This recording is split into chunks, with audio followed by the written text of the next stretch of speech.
Right, welcome to Honda Monkey 125 Going Ape. A few changes to the bike since you've last seen it. The biggest change is we've taken the Takagawa exhaust off.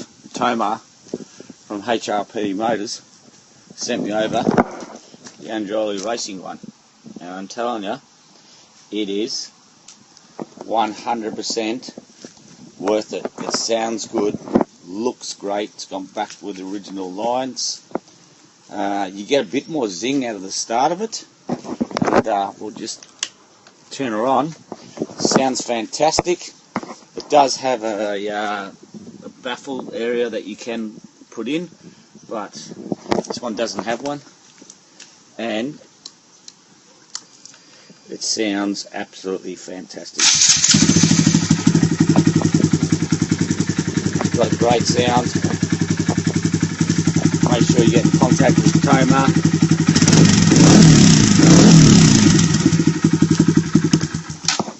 Get in contact with Toma from HRP Motors. I'll put the details down below. But it is, if you're going to go a pipe and you want the old style, this is the one to go for.